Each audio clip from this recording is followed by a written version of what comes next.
सर्दियों की एक ठंडी सुबह थी। सूरज की किरणें धुंध को चीर कर बस धीरे धीरे धरती पर उतर रही थीं। कस्बे की गलियों में दूध वालों की पुकार गूंज रही थी। चाय की दुकानों से भाप उड़ रही थी और उसी भीड़ के बीच निखिल अपनी बंद दुकान के सामने बैठा था। सामने लगे ताले को देखते हुए उसके मन में गुस्सा और बेबसी का ज्वार उठ रहा था। कुछ महीनों से उसका व्यापार लगातार घाटे में जा रहा था। एक एक करके ग्राहक दूर होते गए, उधार बढ़ता गया और अब हालत यह थी कि दुकान चलाना भी मुश्किल लगने लगा था। निखिल बड़बड़ाया, भगवान भी ना कभी साथ नहीं देते। मेहनत तो मैं करता हूं लेकिन किस्मत हमेशा उलटी ही रहती है। उसी वक्त पास से उसका दोस्त रोहित गुजरा। उसने कहा, क्या हुआ निखिल, आज दुकान क्यों बंद है? निखिल ने गुस्से में कहा, क्यों खोलूं? सब बेकार है। लगता है भगवान नहीं चाहता कि मैं कुछ कर पाऊं। जो भी करता हूं बुरा ही होता है। रोहित ने हल्के से मुस्कुराते हुए कहा, कभी सोचा शायद गलती भगवान की नहीं हमारी भी हो सकती है? निखिल ने झुंझलाते हुए जवाब दिया, अरे तू भी वही बातें मत कर।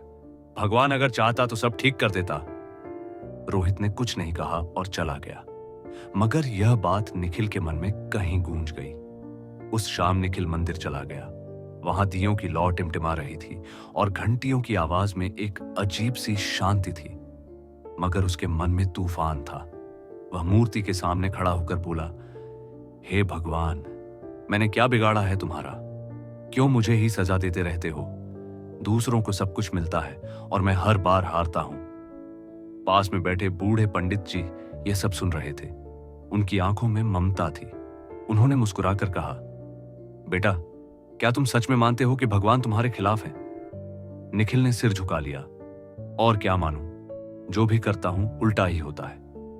पंडित जी ने कहा, एक छोटा सा काम करो मेरे कहने पर। निखिल ने अनमने मन से कहा, क्या? पंडित जी बोले, वो दिया देख रहे हो, उसे जलाओ। निखिल ने बात मान ली। उसने दिया जलाया। उसकी लौ स्थिर होकर चमकने लगी। पंडित जी ने कहा, अब इसे बुझा दो। निखिल ने फूंक मारी। दिया बुझ गया।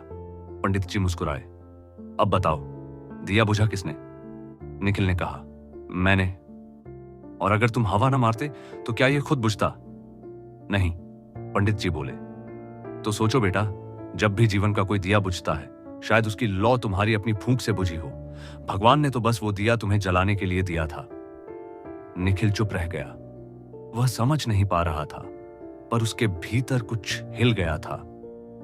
पंडित जी ने आगे कहा, बेटा, जब खेत में किसान बीज ही खराब बो दे तो फसल कैसी आएगी? भगवान बारिश देगा, धूप देगा, लेकिन बीज अगर सड़ा हुआ है तो फसल को दोष कौन देगा, भगवान को या किसान को? निखिल के गले में शब्द अटक गए। उसे याद आने लगा कैसे पिछले महीने उसने नए ग्राहकों को समय पर माल नहीं दिया था, कैसे पुराने उधारियों को लेकर उसने ढिलाई बरती थी।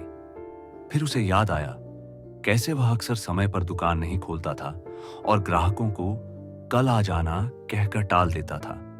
क्या सच में यह सब उसकी ही फूंकें थीं जिनसे उसका जीवन का दिया बुझा? वह भारी मन से बोला, पंडित जी, शायद गलती मेरी ही थी। मैंने हर बार हालात को दोष दिया, खुद को नहीं देखा। पंडित जी ने कहा, यही पहला कदम है परिवर्तन का, जब इंसान खुद को देखना शुरू करता है। भगवान तो तुम्हें रोज मौका देते हैं, लेकिन तुम शिकायत में इतने उलझे रहे कि अवसरों की रोशनी देख ही नहीं पाए। निखिल की आंखें भर आईं। उसने धीरे से पूछा, अब क्या करूं? पंडित जी मुस्कुराए, कल से सूर्योदय के साथ अपनी दुकान खोलना, हर ग्राहक को मुस्कुराकर देखना, हर गलती को पहचानना, और सबसे जरूरी, कभी भगवान को दोष मत देना, बस उनसे शक्ति मांगना खुद को बदलने की। उस रात निखिल देर तक सो नहीं पाया। उसे पहली बार महसूस हुआ कि भगवान को दोष देना कितना आसान है और खुद से सवाल करना कितना कठिन। अगले दिन सुबह वह सूरज निकलने से पहले ही उठ गया। उसने दुकान खोली, झाड़ू लगाई, पुराना बोर्ड साफ किया और मुस्कुराकर खुद से कहा, आज से मैं अपने भाग्य का लेखक खुद बनूंगा। धीरे धीरे चीजें बदलने लगी। ग्राहक लौटने लगे। उसकी ईमानदारी की चर्चा फैलने लगी। महीने के अंत तक उसकी दुकान फिर से चलने लगी। एक दिन वही पंडित जी उसके पास आए। निखिल ने उनके चरण छूते हुए कहा, पंडित जी, अब समझ आया, भगवान ने कभी मेरा साथ छोड़ा ही नहीं था। मैंने ही अपने कर्मों से दूरी बना ली थी। पंडित जी ने कहा, बेटा, भगवान हमेशा साथ रहते हैं, बस हम ही कभी उनकी तरफ देखने की बजाय अंधेरे को देखते रहते हैं। याद रखो, जब तक इंसान खुद को नहीं बदलता तब तक किस्मत भी उसका साथ नहीं देती। निखिल मुस्कुराया।